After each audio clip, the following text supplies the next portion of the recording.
Hello everyone, welcome to MS English classes. आज के video में जो है हम कहानी टाइप से जो हिंदी में वाक्य आते हैं उससे इंग्लिश में ट्रांसलेट करना सीखेंगे। बोर्ड एग्जाम वगैरह में भी आता है। ये वीडियो हाई स्कूल के लिए, इंटर के लिए, 11 वालों के लिए, 9th वालों के लिए, सबके लिए जरूरी है। तो चलिए हम देखते हैं। पहला वाक्य हमारा, इसको मैंने तोड़ तोड़ के अलग अलग बनाया है। यह कहानी ही है लेकिन मैंने इसको अलग अलग करके बनाया है ताकि आपको बढ़िया से समझ ना सके। पहला वाक्य है, एक बार दो दोस्त एक जंगल से होकर जा रहे थे। आप देख रहे हैं जा रहे थे, यह पास्ट कंटीन्यूअस टेंस है और पास्ट कंटीन्यूअस टेंस में वाज वर्ब के साथ क्रिया में आईएनजी जो है प्रयोग किया जाता है। इसमें सब्जेक्ट हमारा है दो दोस्त। जा रहे थे, कौन जा रहे थे? दो दोस्त। अब इसमें एक बार दिया है, एक बार के अंग्रेजी हम वाक्य के पहले भी लिख सकते हैं। तो वंस माने एक बार, फिर लिखेंगे दो दोस्त, टू फ्रेंड, दो दोस्त। अब ये चूंकि प्लूरल सब्जेक्ट हो गया इसीलिए यहाँ पे हेल्पिंग वर्ब लगेगा और फिर क्रिया लिखेंगे। जाना का वो होता है तो आईएनजी जोड़ देंगे गोइंग। एक जंगल से होकर के अंग्रेजी होगा थ्रू और फिर ऑफ फॉरेस्ट, एक जंगल से। दूसरा वाक्य है, वे एक दूसरे के लिए अपने प्रेम के बारे में बातें कर रहे थे। तो देखिए ये भी आपका पास्ट कंटीन्यूअस टेंस है। सब्जेक्ट है वे और वे की अंग्रेजी हो गया दे। तो दे आर, सॉरी यह पास्ट कंटीन्यूअस यहाँ वर्ब होगा, दे वर। बातें कर रहे थे तो टाक का हो गया टाकी। वे बातें कर रहे थे अपने प्रेम के बारे में, अबाउट देयर लव। दे के साथ अपना की अंग्रेजी देयर होता है। एक दूसरे के लिए, for each other, for each other, एक दूसरे के लिए। अचानक उन लोगों ने झाड़ी से एक भालू को बाहर निकलते हुए देखा। यहाँ पर देख रहे हैं, देखा यह मेन वर्ब है, मुख्य क्रिया है। और निकलना यह आपका जो है नॉन फिनिट की क्रिया है। और ये इसलिए नॉन फिनिट की क्रिया में हुए आता है, उसे हम पार्टिसिपल का रूप देते हैं। इस क्रिया में आईएनजी जोड़ देते हैं। निकलना, बाहर निकलना का कम आउट होता है। तो जब लिखेंगे तो लिखेंगे कमिंग आउट। देखा या आप सिंपल पास्ट है, पास्ट रिपीट टेंस है। यहाँ पे क्रिया का सेकेंड फॉर्म का प्रयोग होता है। तो पहले कर्ता लिखते हैं। यहाँ दिया अचानक, अचानक के लिए आप पहले लिख सकते हैं सडनली। उन लोगों ने के लिए दे हो गया। 80 मैंने देखना, 80 का सेकेंड फॉर्म सा हो गया। उन लोगों ने देखा, क्या देखा? एक भालू को। और बियर बाहर आते हुए तो कमिंग आउट होगा, कमिंग आउट। और जब कम आउट होता है आप होता है coming out of boost. Boost का मतलब हो गया झाड़ी। फिर उनमें से एक दोस्त जल्दी से एक पेड़ पर चढ़ गया। उनमें से एक दोस्त, वन ऑफ देम, उनमें से एक दोस्त। तो वन ऑफ देम या लिख सकते हैं वन ऑफ देम, उनमें से एक या उनमें से एक दोस्त, या वन फ्रेंड ऑफ देम भी लिख सकते हैं। वन फ्रेंड ऑफ देम, उनमें से एक मित्र, या वन ऑफ देम भी लिख सकते हैं। हरीडली, जल्दी से, चढ़ गया, क्लाइंब अप, चढ़ गया एक पेड़ पर। और उसने दूसरे के बारे में नहीं सोचा। यह भी सिंपल पास्ट है। पास्ट इंडेफिनिट का नेगेटिव में डिड नॉट लगता है। तो ही डिड नॉट, पहले कर्ता लिखते हैं तब डिड नॉट। और जब डिड नॉट होता है तब क्रिया का फर्स्ट फॉर्म होता है। तो थिंक मैंने सोचना, और थिंक के साथ आप लगता है, थिंक ऑफ अदर्स,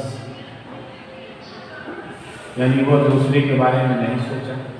दूसरा दोस्त पेड़ पर चढ़ना नहीं जानता था। देखिए जब जानता था यानी जानना क्रिया होता है नो, और नो के बाद से जब हम नॉन फाइनाइट का क्रिया यानी इन्फिनिटिव का जब हम प्रयोग करते हैं तो इन्फिनिटी का मतलब 2 + v1 होता है, लेकिन नो के बाद से जो इन्फिनिटी का प्रयोग होता है वह हाउ 2 + v1 होता है। इसको हम बनाएंगे दूसरा दोस्त यानी द सेकेंड फ्रेंड। नहीं जानता का पास्ट इंडेफिनिट है तो डिड नॉट नो, नहीं जानता। हाउ टू, यहाँ पे हाउ टू का प्रयोग होगा, how to climb up tree, कि कैसे पेड़ पर चढ़ाई।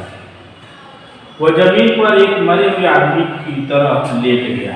तो ही लेटना, देखिए लाई में झूठ भी होता है, लाई में लेटना भी होता है, इसका सेकेंड फॉर्म ले होता है और थर्ड फॉर्म ले होता है। एक और भी लेटना का अंग्रेजी ले होता है, इसका सेकेंड फॉर्म लेड होता है और थर्ड फॉर्म लेड होता है। इस तरह यहाँ पर हम लाई का ही प्रयोग करेंगे। अगर आप लेड का भी प्रयोग करते हैं तो गलत नहीं है। तो ही लेट, चाहे कि यहाँ लेट भी लिख सकते हैं, वह लेट गया, पास्ट इंडेफिनिट है, लेट गया जमीन पर ऑन द ग्राउंड, वो जमीन पर लेट गया।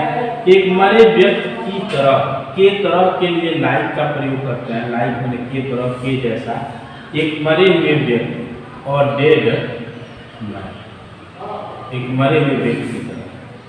अब है चूंकि उसने सुना था, तो चूंकि की अंग्रेजी हो गया सिंस, और उसने सुना था पास्ट में he had here, past perfect है, ही हैड हर्ड, उसने सुना था कि एक भालू मृत शरीर को स्पर्श नहीं करता है। तो एक भालू ये मृत शरीर को स्पर्श नहीं करता, देख रहे हैं प्रेजेंट इंडेफिनिट है, सिंपल प्रेजेंट का निगेटिव है, इसका सब्जेक्ट ऑफ बियर यानी एक भालू। अब डज नॉट, प्रेजेंट इंडेफिनिट में डज नॉट, स्पर्श करना का अंग्रेजी हो गया टच, यानी छूना, स्पर्श करना। एक मृत शरीर को, the dead body, touch the dead body, touch the dead body. भालू आया और उसके नाम और काम को सुना। तो भालू आया ये पास्ट इंडेफिनिट है, बियर, द बियर के, कम का सेकेंड का के, एंड और उसके नाक और कान को सूंघा। तो सूंघना भी पास्ट इंडेफिनिट है। स्मेल का हो जाएगा सेकेंड फॉर्म, स्मेल, सूंघा।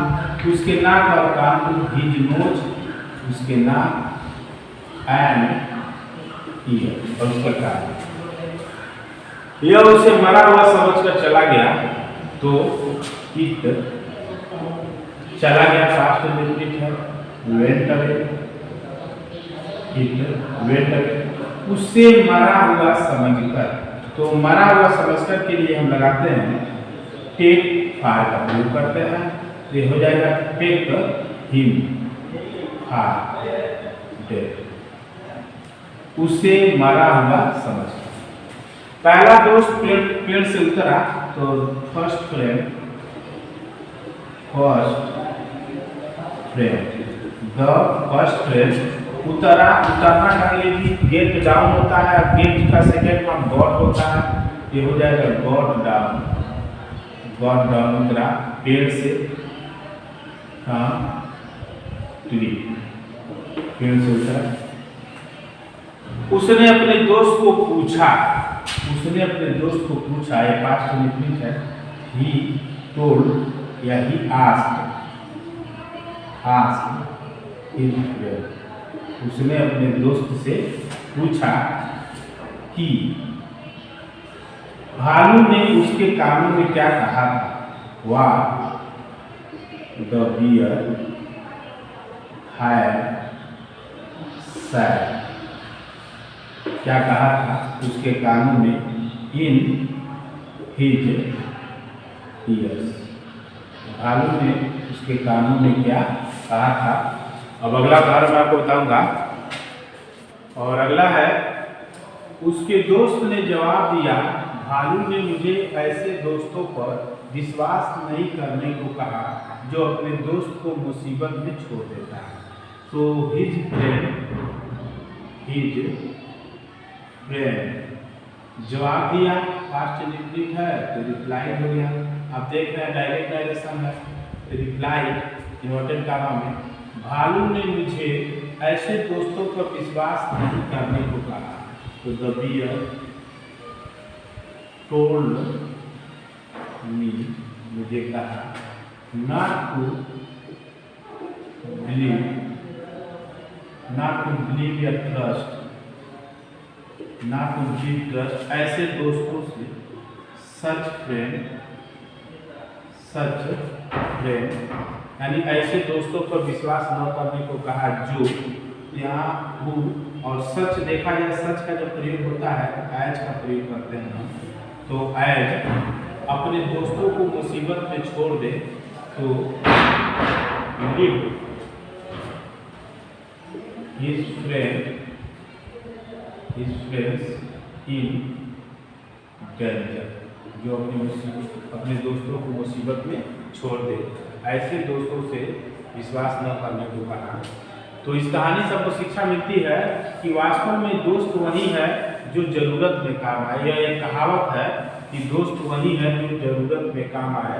इस कहावत को हम ऐसे कहेंगे कि अ फ्रेंड इन नीड